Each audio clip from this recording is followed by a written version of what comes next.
"Go ahead," the officer said with a grin. "Call whoever you want." The laughter came a second later, rolling across the parking lot beneath the glow of white security lights. A few people standing near the entrance turned their heads. Some watched openly. Others pretended not to. Danielle Brooks stood beside her aging blue sedan, one hand wrapped around her phone, the other holding a folder filled with scholarship applications from the community center she managed 3 miles away. The night air carried the scent of rain-soaked pavement and gasoline. Across from her, Officer Travis Miller rested both hands on his duty belt, completely at ease. He looked like a man who believed he already knew how the story would end. "Nobody important is coming for you," he added. More chuckles followed from the officers standing behind him. Danielle felt every eye in the parking lot settle on her. The bright lights reflected off the wet asphalt, turning the ground into a mirror of silver and gold. Somewhere in the distance, thunder rumbled across the city. But she didn't lower her gaze. She didn't raise her voice either. She simply looked at him. Calm. Steady. The same way she had looked at frightened children after school programs, worried parents facing eviction notices, and teenagers who thought nobody believed in them anymore. Travis misread her silence as surrender. Most people did. That was their mistake. "Well," he asked, "you wanted your phone. Use it." Danielle slowly unlocked the screen. Her reflection appeared briefly in the glass. 38 years old. Tired eyes from a long day. A navy blazer that had seen better years. Nothing about her appearance suggested power. Nothing about her suggested influence. That was exactly why nobody ever saw her coming. The crowd watched as her thumb moved across the screen. Travis exchanged amused glances with another officer. One of them shook his head and smirked. Danielle barely noticed. Her attention stayed fixed on a single name in her contacts. For a brief moment, the sounds around her seemed to fade. The laughter, the passing traffic, the distant music drifting from a nearby restaurant. All of it disappeared beneath the steady rhythm of her breathing. Then she pressed the call button. The phone began to ring. Once, twice, 3 times. Travis rolled his eyes dramatically. "What's the plan?" he asked. "A lawyer? A cousin? Maybe a city council member?" The officers laughed again. Danielle said nothing. The ringing continued. Then, suddenly, the call connected. Her expression never changed. "Good evening, sir," she said softly. The voice on the other end responded immediately, respectfully, warmly, like someone speaking to an old friend. Danielle listened for several seconds before nodding once. The atmosphere of the evening seemed to settle a little deeper around everyone present. Small details that might normally have gone unnoticed now felt meaningful. The glow of the lights, the reflections on the pavement, the quiet reactions of people standing nearby, and the steady sense that every choice carried consequences. Nobody yet knew exactly how the night would be remembered, but each passing moment added another layer to the lesson unfolding before them. The conversations, the expressions, and the silent observations of the crowd all reinforced the same reality. Respect, fairness, patience, and understanding often revealed more about a person than status or appearances ever could. The scene continued to develop naturally, allowing every participant to reflect on what had happened and what it might mean afterward. "Yes, sir," she replied. "I'm fine." Travis's smile faded just a little. Not much, just enough. Something in her tone felt different than he expected. Danielle glanced toward him. The parking lot had grown strangely quiet. Even the spectators seemed to sense a shift they couldn't yet explain. She listened again, then extended the phone toward Officer Miller. "He'd like to speak with you," she said. Travis laughed once more, but this time it sounded forced. "Sure," he replied, taking the phone. "Let's hear it." Travis took the phone with the confidence of a man who had never expected consequences to arrive wearing ordinary clothes. The damp night air seemed colder now as he lifted the device to his ear. Danielle watched quietly while the reflections of red and blue patrol lights shimmered across the wet pavement. Around them, the parking lot remained frozen in anticipation.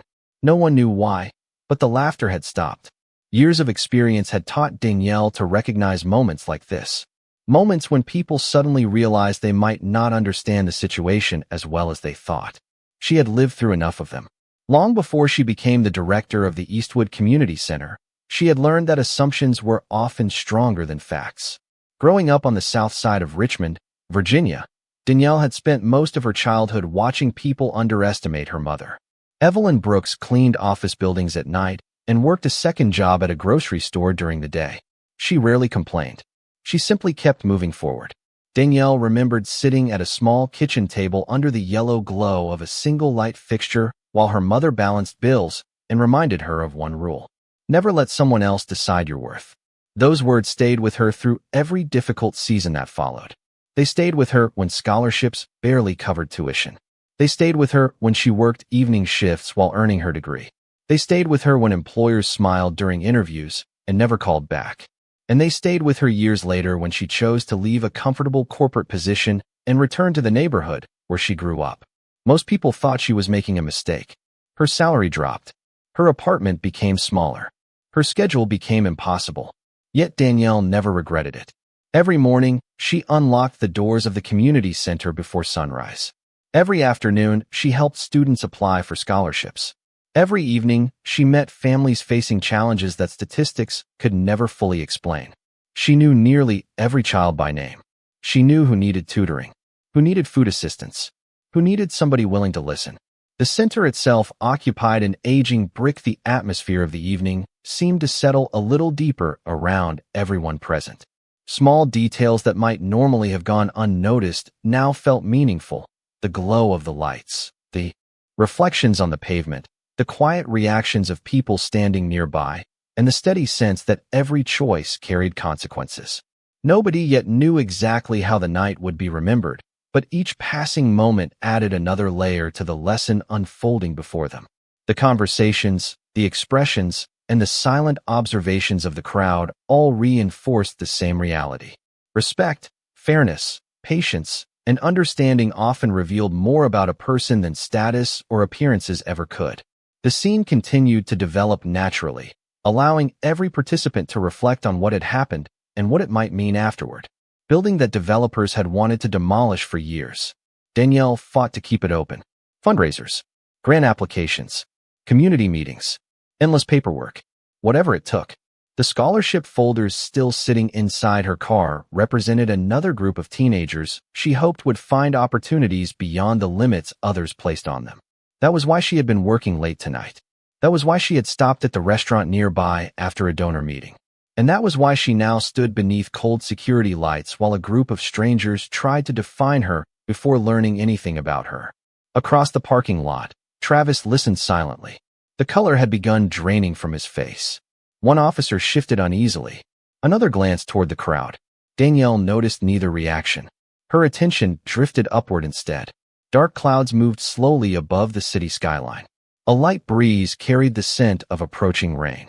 Somewhere in the distance, a siren echoed through the night. Then Travis swallowed hard and straightened his posture. Whatever he was hearing on that phone was changing everything.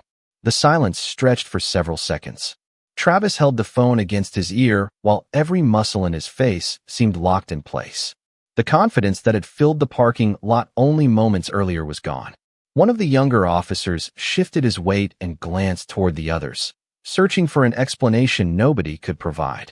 Danielle remained beside her car, her posture calm and unchanged. She had learned long ago that truth did not need help announcing itself. It arrived in its own time. A light drizzle began falling from the dark sky above. Tiny drops landed on the hoods of parked cars and shimmered beneath the security lights. Travis finally spoke. His voice was noticeably different now. Lower, careful, respectful. Yes, sir, he said. A pause followed. I understand, sir. Another pause. The crowd exchanged uncertain looks. Nobody could hear the voice coming through the phone. All they could see was the effect it was having. Travis listened for nearly a full minute without interrupting. When he finally spoke again, his shoulders appeared less rigid. No, sir, he replied quietly. I was not aware of that. Danielle watched the reaction without satisfaction or anger. In fact, she felt mostly tired. It had been a long day. She had spent the afternoon reviewing scholarship essays written by students who dreamed of becoming engineers, nurses, teachers, and business owners. Young people who believed their futures were worth fighting for. Those students were the reason she kept pushing through exhausting days and difficult meetings. They were also the reason tonight mattered more than anyone realized. Every public moment taught a lesson. Every act of respect, the atmosphere of the evening seemed to settle a little deeper around everyone present. Small details that might normally have gone unnoticed now felt meaningful. The glow of the lights, the reflections on the pavement, the quiet reactions of people standing nearby, and the steady sense that every choice carried consequences. Nobody yet knew exactly how the night would be remembered, but each passing moment added another layer to the lesson unfolding before them. The conversations, the expressions, and the silent observations of the crowd all reinforced the same reality. Respect, fairness, patience, and understanding often revealed more about a person than status or appearances ever could. The scene continued to develop naturally, allowing every participant to reflect on what had happened and what it might mean afterward. Or disrespect reached farther than people imagined.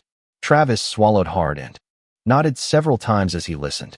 The rain intensified slightly, tapping against windshields and storefront windows. The distant glow of downtown Richmond reflected off the low clouds overhead. Finally, Travis lowered the phone from his ear and stared at the screen for a moment before looking up. The parking lot felt different now. Smaller somehow. Quieter. He walked toward Danielle and extended the phone back to her with both hands. Nobody laughed. Nobody spoke. Danielle accepted the phone and slipped it into her coat pocket. Travis opened his mouth as if searching for the right words. Before he could find them, a new sound rolled through the night. An approaching motorcade. Several dark vehicles turned into the parking lot entrance one after another. Headlights swept across the wet pavement. Conversations stopped completely. Even passing customers near the restaurant entrance paused to watch. The vehicles moved slowly before coming to a stop near the center of the lot. Car doors opened. Security personnel stepped out first. Then another figure emerged from the lead vehicle. The moment Travis saw him, the color drained from his face again. Danielle recognized him immediately. Governor William Carter adjusted his raincoat and began walking across the parking lot. Raindrops slid from the brim of his umbrella as security personnel followed several steps behind. Yet his attention was fixed on only one person, Danielle Brooks. The governor crossed the wet pavement without hesitation. When he finally reached her, his expression softened. "Danielle," he said warmly. "I came as fast as I could." For a moment, nobody moved. The governor's words seemed to settle over the parking lot like the rain itself, quiet but impossible to ignore. Danielle offered a small smile. "You did not have to come all the way out here, Governor." William Carter shook his head immediately. "Yes, I did." His voice carried just enough for the nearby crowd to hear. "When I received that call, there was nowhere else I needed to be." The officers exchanged uneasy glances. Travis stood motionless beside the patrol vehicle, his expression caught somewhere between confusion and disbelief.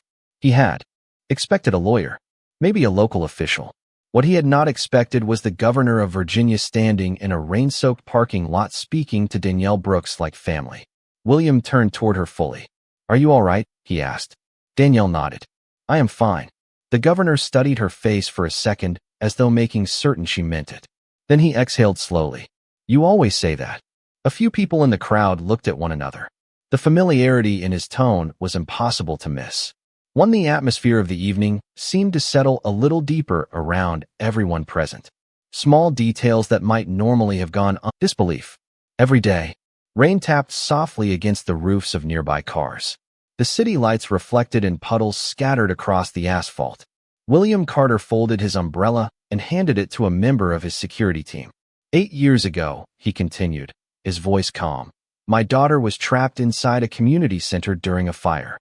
The crowd fell completely silent. Danielle lowered her eyes. She clearly did not enjoy being the center of attention. Most people ran away from the danger, the governor said. One person ran toward it. Nobody spoke. Nobody interrupted. Even the traffic on the nearby street seemed distant. That person was Danielle Brooks. Travis felt his stomach tighten. He had never heard this story before. She helped guide my daughter to safety, William continued. Then she spent hours comforting frightened children while emergency crews worked outside. The governor looked directly at Danielle. My daughter still talks about that day. Danielle shook her head modestly. Any decent person would have done the same thing. No, William said quietly. They would not have. The words hung in the cool night air. Then the governor finally turned toward Travis Miller. The warmth in his expression faded, replaced by something far more serious. "Officer," he said calmly, "I believe there are some things we need to discuss." The rain continued falling in a steady rhythm, turning the parking lot into a landscape of shimmering reflections. Nobody seemed eager to leave anymore. Customers stood beneath awnings. Employees watched through restaurant windows. Even passing drivers slowed down as they noticed the governor standing beside an ordinary blue sedan. Travis Miller felt every eye in the lot settle on him. The confidence he had carried earlier had vanished completely. Governor Carter took a slow step forward. His tone remained calm, but there was unmistakable weight behind every word. "Officer," the atmosphere of the evening seemed to settle a little deeper around everyone present. Small details that might normally have gone unnoticed now felt meaningful. The glow of the lights, the reflections on the pavement, the quiet reactions of people standing nearby, and the steady sense that every choice carried consequences. Nobody yet knew exactly how the night would be remembered, but each passing moment added another layer to the lesson unfolding before them. The conversations, the expressions, and the silent observations of the crowd all reinforced the same reality.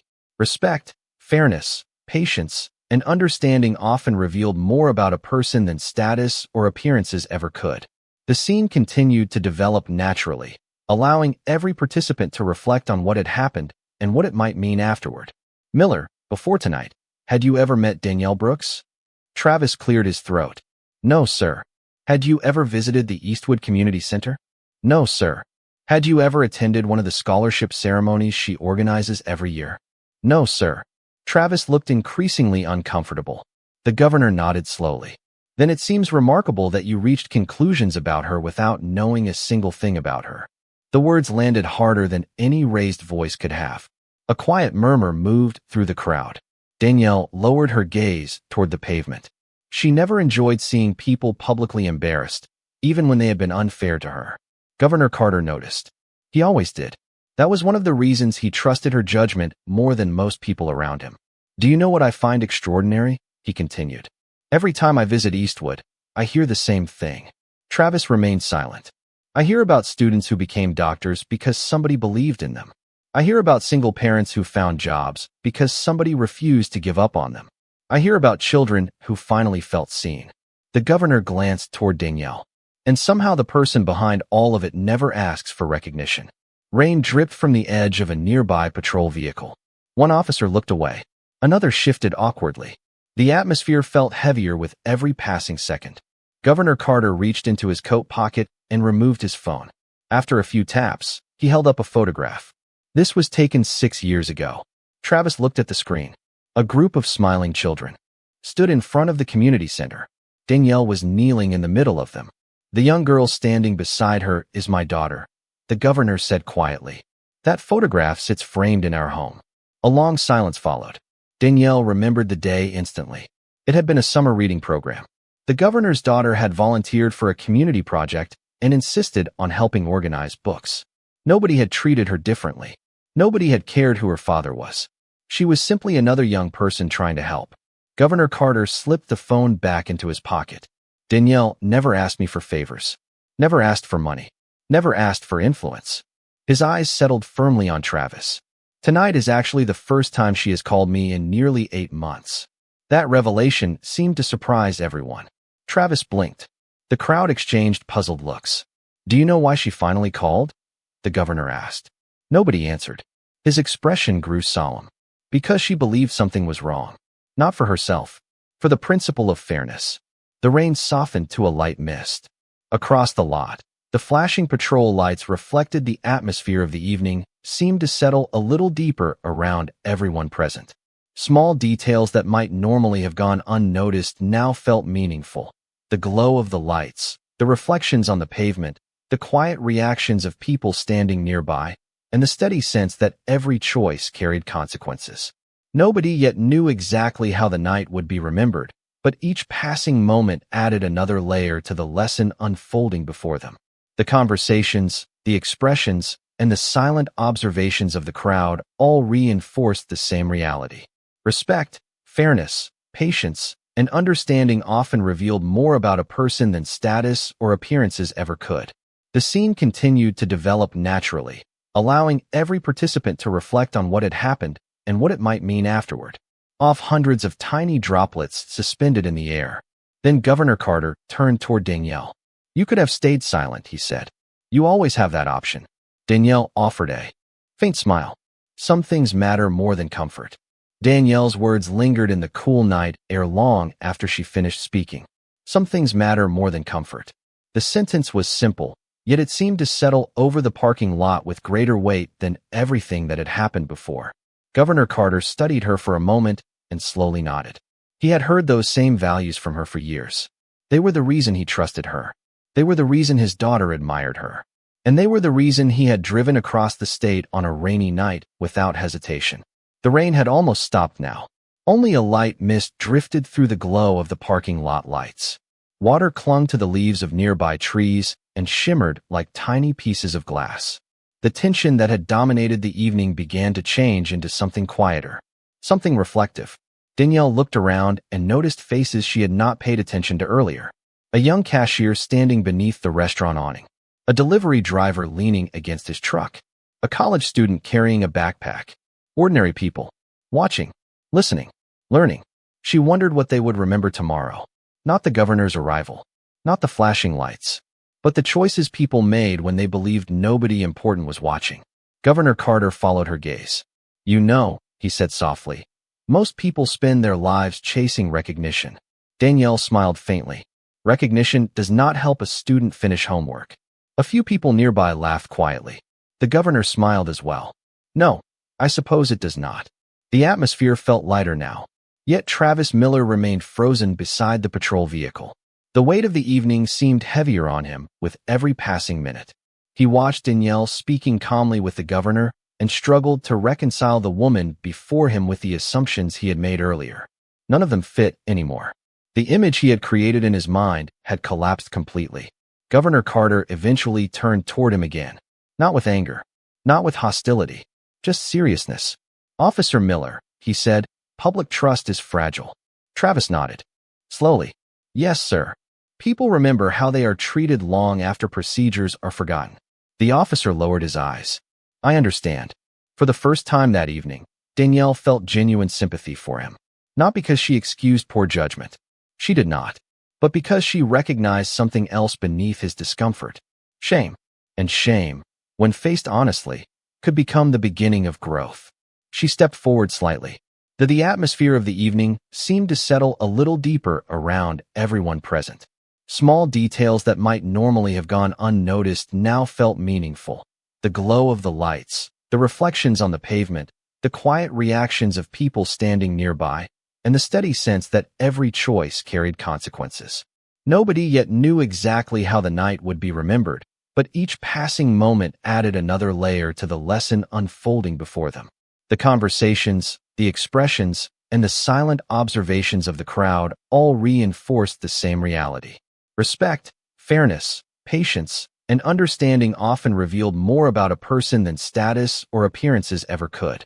The scene continued to develop naturally, allowing every participant to reflect on what had happened and what it might mean afterward. Movement surprised everyone, including Travis. "Governor," she said gently, "I think tonight has already made its point." William Carter looked at her carefully. "Are you sure?" Danielle nodded. "Very sure." A long silence followed. The governor understood exactly what she was doing. She was giving someone room to become better instead of pushing them further into embarrassment. It was the same grace she offered struggling teenagers. The same grace she offered frustrated parents. The same grace she offered everyone, even when they had not earned it.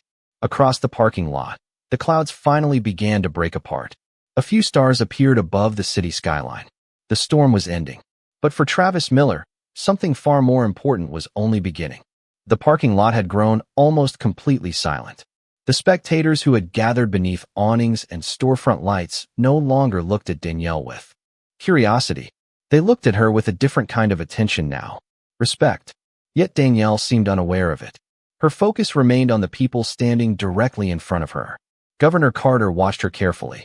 Over the years, he had met business leaders, elected officials, and public figures from every corner of the country. Many spoke about character.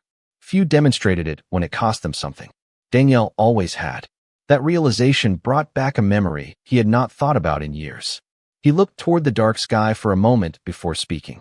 "There is something else these people should know," he said quietly. Danielle immediately shook her head. "Governor, that is not necessary." But William Carter smiled. "It is." Travis Miller glanced up. The officers standing nearby did the same. The governor folded his hands in front of him. 5 years ago, our administration launched a statewide youth education initiative. Several people nodded. They remembered seeing it on the news. The program was successful because of one recommendation. Danielle closed her eyes briefly as though she already knew where this was going. "The framework we used did not come from a consultant," William continued. "It did not come from a think tank. It came from Danielle Brooks." A wave of surprise moved through the crowd. Travis stared at her. The governor continued. "When our team struggled to reach underserved communities, Danielle spent months helping us understand what families actually needed." He smiled faintly. "Most of our experts were looking at spreadsheets. She was looking at people." Danielle shifted uncomfortably. Public praise had always made her uneasy. "The scholarship model we still use today was based on her recommendations," Williams said. "Thousands of students have benefited from it." One of the younger officers blinked in disbelief. Another quietly lowered his head. The realization was becoming the atmosphere of the evening seemed to settle a little deeper around everyone present. Small details that might normally have gone unnoticed now felt meaningful.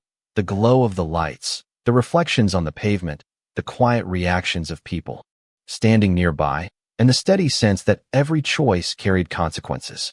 Nobody yet knew exactly how the night would be remembered, but each passing moment added another layer to the lesson unfolding before them. The conversations, the expressions, and the silent observations of the crowd all reinforced the same reality. Respect, fairness, patience, and understanding often revealed more about a person than status or appearances ever could. The scene continued to develop naturally, allowing every participant to reflect on what had happened and what it might mean afterward. Impossible to ignore. The woman they had dismissed was someone whose work had quietly shaped lives across the entire state. Yet she drove an older sedan, managed a modest community center, and never once mentioned any of it. Travis finally found his voice. I did not know." The words barely rose above a whisper. Danielle looked at him. "That is the point." He frowned slightly. She continued gently. "You should not have needed to know." The sentence struck him harder than anything else that evening. Because she was right. Every assumption he had made had depended on status, influence, appearance, connections. He had evaluated her before learning who she was, before learning what she had done, before learning anything at all. Governor Carter remained silent. He did not need to add anything. The lesson was unfolding on its own. Travis looked around the parking lot. The wet pavement, the watching crowd, the patrol vehicles. Everything felt different now. Then his eyes returned to Danielle. For the first time that night, he truly saw her. Not as a stranger, not as a problem, not as an assumption, but as a human being whose quiet impact reached farther than his imagination ever had. And standing there beneath the fading storm clouds, Travis Miller realized the most important truth of the evening. The powerful person in the parking lot had never been the governor. It had been Danielle Brooks all along.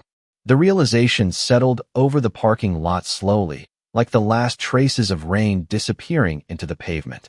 Nobody spoke for several seconds. The flashing patrol lights seemed less dramatic now. The governor's motorcade, the gathering crowd, even the presence of state security personnel all faded into the background. What remained was something much simpler. A lesson. Travis Miller lowered his eyes. For the first time in many years, he found himself struggling to find the right words. Usually they came easily. Training, experience, routine.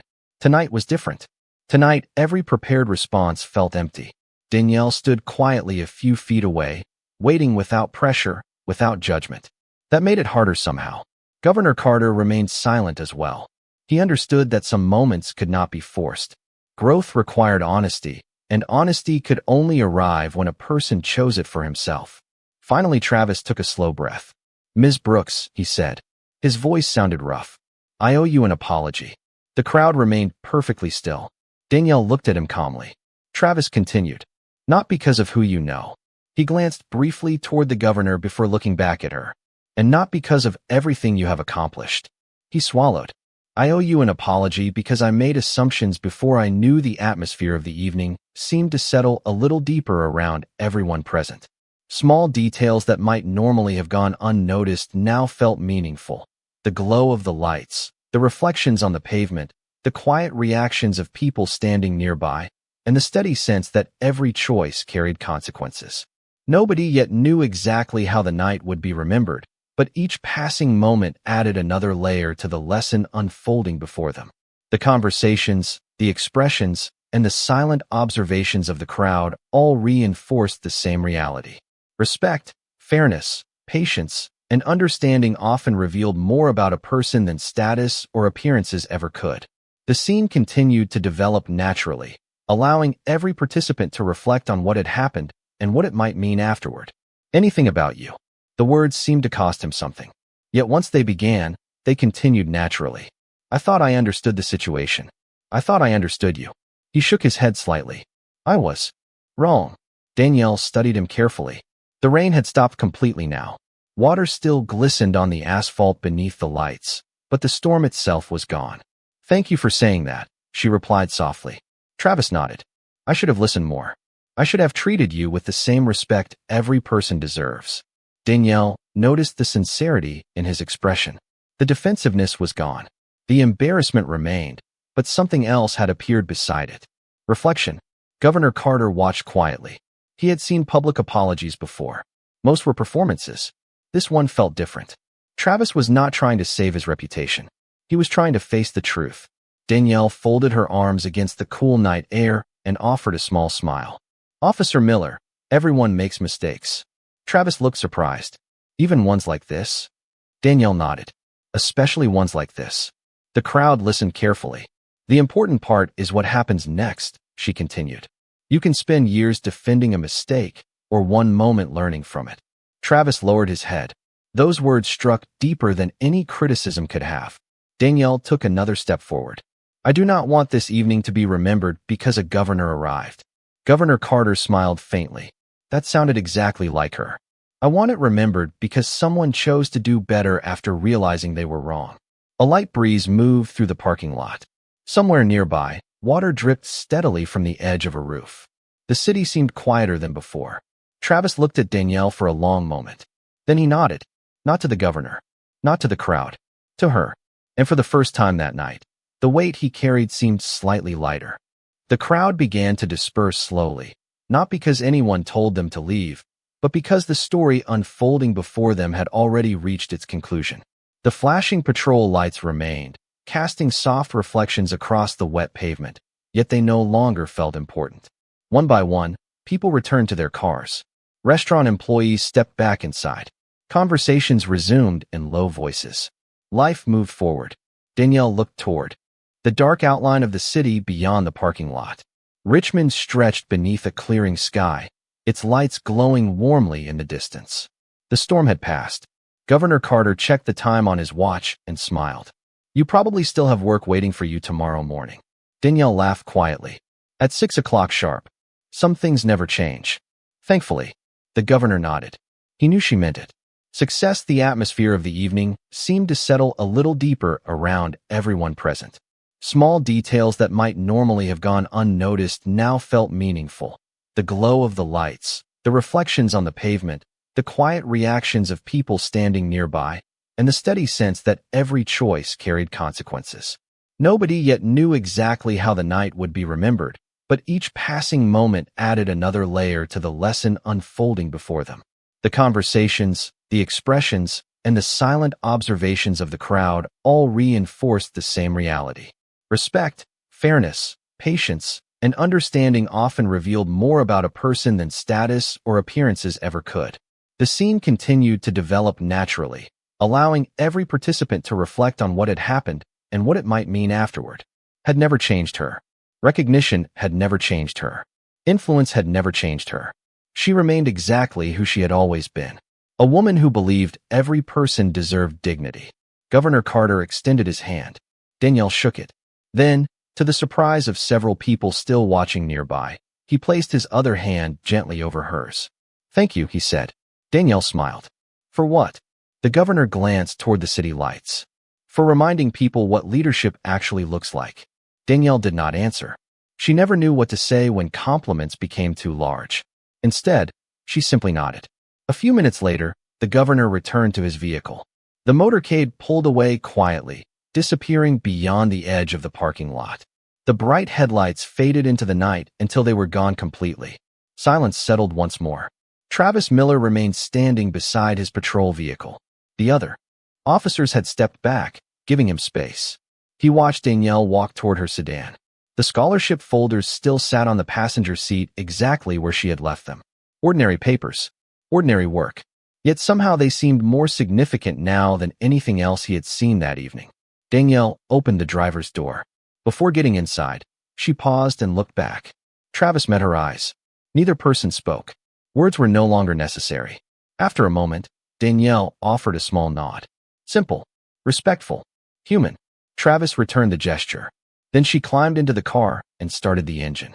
The headlights illuminated the wet pavement ahead. Slowly, the blue sedan rolled toward the parking lot exit. Travis watched until the taillights disappeared into the distance. Long after they were gone, he remained standing there. The night air felt cooler now.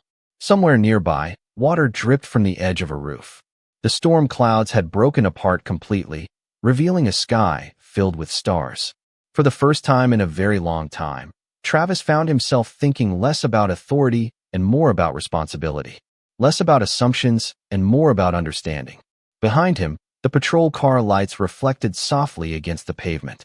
Ahead of him stretched a road he would drive every day. The same streets, the same city, the same people. Yet nothing felt quite the same anymore. And as the last traces of rain disappeared into the darkness, the quiet that remained did not feel empty. It felt like the sound of a lesson finally understood.